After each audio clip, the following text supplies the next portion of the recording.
Hello friends, जय माता दी। तो आज का टॉपिक है ओरल कम्युनिकेशन के बारे में। देखिए, oral communication is the exchange of information and ideas through spoken words. जो ओरल कम्युनिकेशन होता है वो हमारे आइडियाज़ का, हमारे ओपिनियंस का, हमारे इंफॉर्मेशन का एक्सचेंजिंग होता है, लेकिन स्पोकन वर्ड्स में होता है। ठीक है। और oral communication is a verbal form of communication where you communicate your thoughts, present ideas and share information. जो ओरल कम्युनिकेशन होता है वो वर्बल टाइप का कम्युनिकेशन होता है, as we all know. And जो कम्युनिकेशन होता है उसके थ्रू हम अपने थॉट्स को, अपनी आइडियाज़ को शेयर कर सकते हैं, इंफॉर्मेशंस को। ओके, सो ये सब चीज़ें हैं ओरल कम्युनिकेशन का, इस तरह से आप लोग डिफाइन कर सकते हैं। एग्जाम्पल के लिए हम लोग देख सकते हैं ओरल कम्युनिकेशन में face to face interaction, telephonic conversation, discuss that take place in business meetings. यानी कि ओरल में हम लोग फेस टू फेस इंटरेक्ट करते हैं तो वो भी ओरल कम्युनिकेशन हो जाता है। टेलीफोन पे अगर हम लोग कन्वर्सेशन करते हैं तो वो भी ओरल हो जाता है। Discussion that take place in business meetings में जो डिस्कशंस होते हैं साथ में बैठ के ग्रुप में होते हैं, मीटिंग्स वगैरह, तो वो भी ओरल में ही होता है। Presentation at business meetings, presentations वगैरह जो होते हैं बिजनेस के मीटिंग्स में, तो वो भी हो गया। वीडियो कॉन्फ्रेंसिंग, ये भी ओरल टाइप का ही है। ठीक है। वॉइस चैट्स, ये भी हमारा स्पोकन वर्ड्स में होता है, तो ये भी हो गया ओरल कम्युनिकेशन में। एग्जाम्पल्स में ये सब आप लिख सकते हैं। अब देखते हैं कि एडवांटेजेस क्या होते हैं ओरल कम्युनिकेट करते टाइम। पहला ये है कि इमीडिएट फीडबैक मिल जाता है। ओरली अगर हम किसी से कम्युनिकेट करें तो हमने जस्ट अपनी बात कही और जस्ट सामने से उसका फीडबैक भी आ गया, तो ये बहुत ही इमीडिएट कन्वर्सेशन होता है, फीडबैक बहुत जल्दी मिल जाता है। Second is time saving. Obviously जब जैसे ही हम अपनी बात बोले, सामने से अगर वो फीडबैक आ गया तो ये बहुत ही टाइम सेविंग होता है, बहुत जल्दी इसमें चीज़ें हो जाती हैं, सॉर्ट आउट हो जाती हैं। तो इसीलिए ये बहुत ही फ्लेक्सिबल टाइप का होता है। ठीक है। ओके, इसके बाद है इजी अंडरस्टैंडिंग। बेसिकली इजी तो होगा ही, क्योंकि जब सब कुछ इमीडिएट हो रहा है तो सब इजीली इसको समझ में भी आ जाता है। नेक्स्ट है कॉन्फिडेंशियलिटी। ठीक है। इसमें क्योंकि ये सब चीज़ें फेस टू फेस होती हैं तो इसमें एक अलग सा कॉन्फिडेंटली बन जाता है कि हाँ ये सब ऐसे ऐसे हुआ है। ठीक। इमरजेंसी नीड्स, अगर इमरजेंसी में कोई चीज़ हमें करनी हो तो अगर हम लोग उसको ओरली करें तो वो इमरजेंसी में भी वो सब चीज़ें हो जाती हैं। ठीक है। तो नेक्स्ट है ग्रुप कम्युनिकेशन।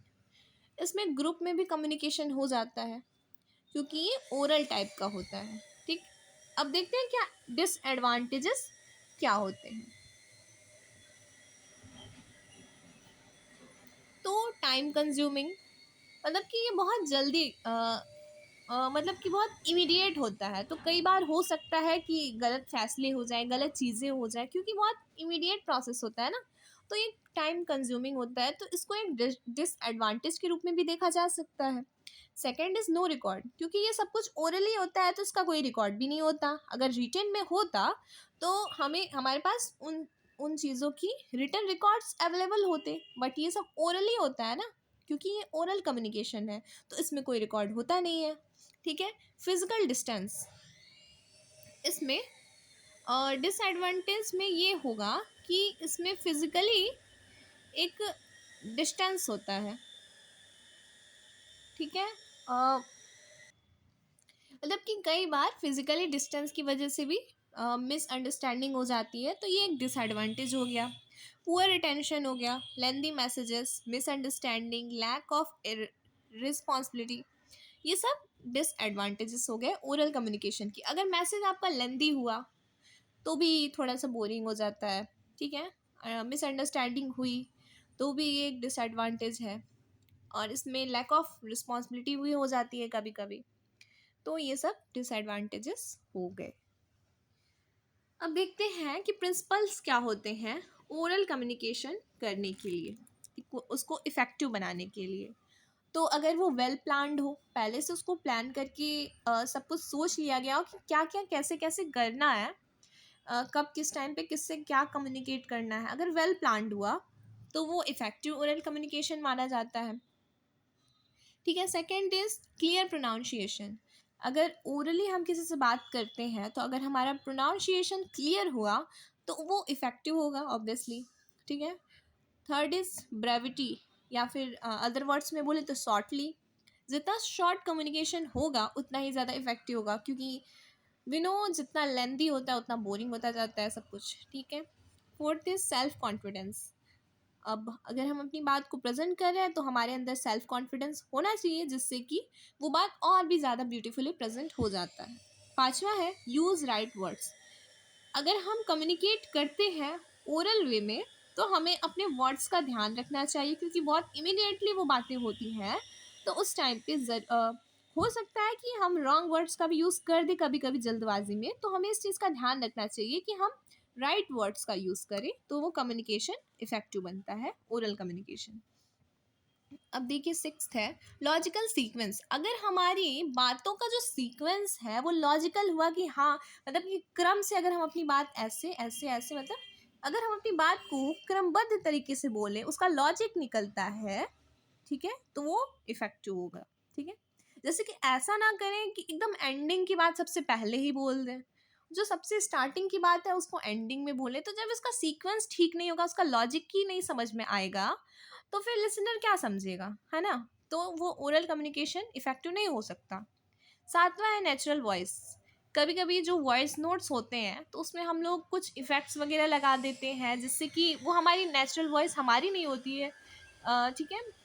तो कई कई सारे ऐप्स की वजह से अगर कोई वॉइस चैट्स हमने डाले हैं जो ओरल कम्युनिकेशन करना हो, तो अगर हमारी नेचुरल हमारी खुद की वॉइस ना हो तो वो उतना इफेक्टिव नहीं लगता है, ठीक है।